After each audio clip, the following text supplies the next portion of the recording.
So, a couple weeks ago, I made a review of the Mattel DC Multiverse Aquaman Between Two Dooms set. Now, if I remember correctly, I said that Aquaman was, I think, the best Aquaman figure I have had up until this point. Well, shortly after I released that video, a new King of the Seas entered the competition.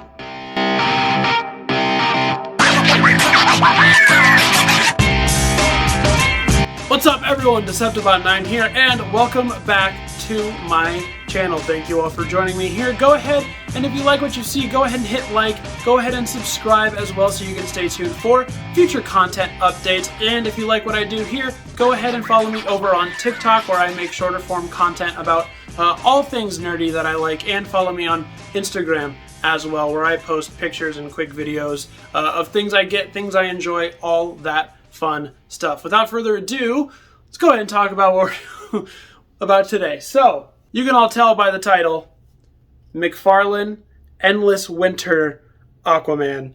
I've been excited about this figure ever since they announced it. As we all know, McFarlane makes a plethora of Superman and Batman figures, and as a guy whose favorite DC character is Aquaman, I have been dying for Todd to make more Aquaman figures. So, the second this guy was announced, you know I was all over it, and the second I found him in a store, I whipped him right up. And I gotta tell you, he doesn't disappoint. So, let's go ahead and take a closer look at the Endless Winter Aquaman. Alright, here is a closer look at the McFarlane Endless Winter Aquaman. And real quick before we get to the figure, he does of course come with the traditional McFarlane DC stand, and he comes with a card as well, which the art on there is looking not too bad. It's kind of, I mean, it's still a figure shot, which I wish they would still go away from, but you do get a cool card, plus it has stats and bio and all that on the back. So, here is the Endless Winter Aquaman in person. The closest I think we are ever going to get from Todd to be a classic Aquaman, unless he decides to do the thing which I hate, in which he will release this exact figure again, except for with a different head sculpt that is a more classic looking one. I am sure that is bound to happen. So let's go ahead and take a closer look at the details on this Aquaman. You get here to the head, and it is beautifully sculpted and very well done. He is, of course, rocking the now traditional McFarlane side eye, which can look a little weird in certain positions, particularly if he's looking this way. It looks kind of weird. If you're looking straight at him, you can very, very much tell. But looking this way actually does not look too bad. But even getting a closer look here at the beard and the hair, it looks very nice, down to all the sculpted detail on the scales of his armor, which of course goes all the way around. The green is nice and smooth, but with some wrinkles to, you know, show that there's a human body in there as well. Plus, down to the legs, we get, of course, the little fins on his legs, which I will always love, and the feet are just a lot of green. The trident itself here also has some nice detailing in it as well. Up here, the spikes at the top with some armaments there, down to the handle looking a little fancy, and the very, very back, it's kind of sharp. Not as sharp as, I think, the Justice League one, but there it is. So, there is all the detail on this Aquaman. He, of course, looks great, as does pretty much every McFarlane figure. They all look tremendous. And speaking of other McFarlane figures, let's go ahead and compare this one to some other Aquaman. First, let's compare him to the other McFarlane Aquaman that is out there. That is, of course, the Jason Momoa Justice League version of Aquaman. And as much as I love this, you can't beat the gold and the green, or the orange and the green. So I hope when The Lost Kingdom comes out, we get one of these, but with Jason Momoa's head. I'm sure you could just take that head and put it on there and call it good. But there's the two McFarlane Aquamans together. Here is the McFarlane Endless Winter Aquaman next to the DC Icons Aquaman. Not my favorite Aquaman figure, but you can see they look all right. Here he is with the Mattel DC Super Friends Aquaman.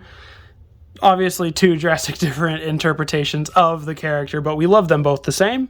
Here he is with the Mattel DC Signature Series Peter David inspired Aquaman. You can see a lot of similarities up in the heads. That's one of the reasons why I love this Endless Winter one, because I love the long bearded hair, or the long hair bearded look for Arthur Curry, and having it on the gold and the green just looks great. And here he is with the previous Aquaman we reviewed on this channel. It is the Mattel DC Multiverse Between Two Dooms set. And as much as I like this one, I love that you can actually tell that the scales are on this one. Because this one, you can kind of see him in the day, or, you know, in the light, rather. But you gotta kind of look close on camera if you want to see that there are scales on this guy. But he was my favorite Aquaman figure in my collection until I got this guy. All right, here is a big Aquaman group shot, and I'm not gonna lie, that's pretty awesome. With all the multiverse stuff going on right now, when are we getting an Aquaman multiverse team-up movie? Come on, DC, make it happen. You've got an Aquaman series going on right now. I know it's not the same, but you can have Aquaman 2, where it's all these Aquaman together. Hire me, DC Comics. All right, so this guy does have all of the standard McFarlane articulation, but let's go ahead and cover it anyway, for those who don't know. So up on the head, you can actually get him going all the way around despite that long, beautiful hair.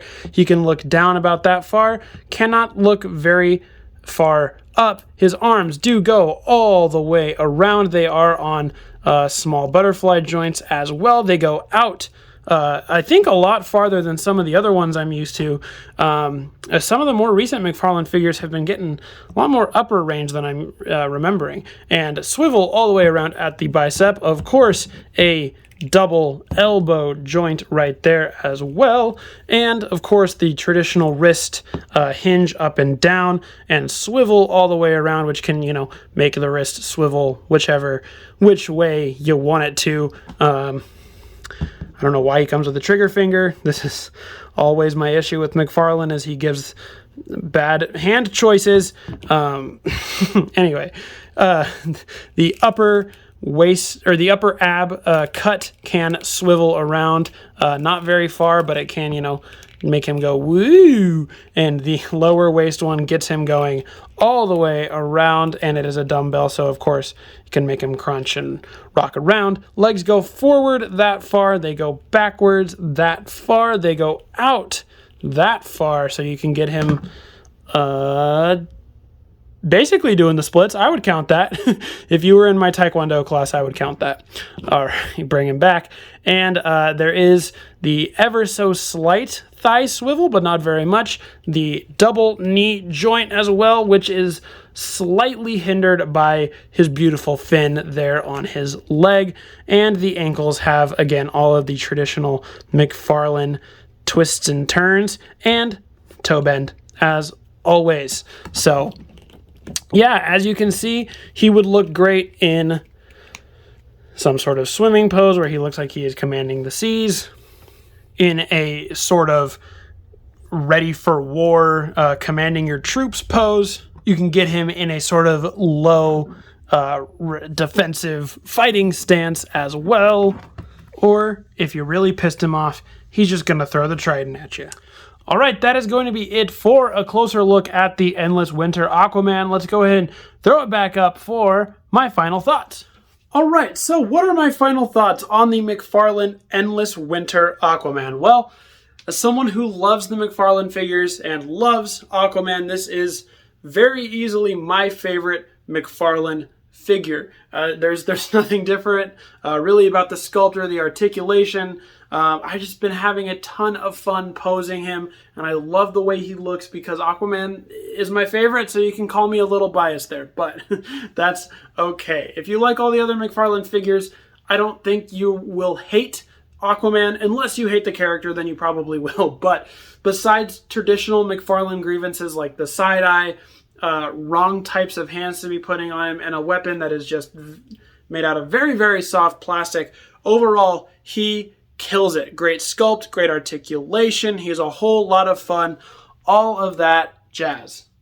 All right, that is going to be all for the McFarlane Endless Winter Aquaman figure. Go ahead and let me know what you think of this figure down below in the comments. And if you liked what you saw, please come back next time. I have so many more things to talk about all the time with everybody. So, thank you all for joining me and watching all the way to the end. I really appreciate it. As always, I've been your host, Deceptibot9, and I'll see y'all later.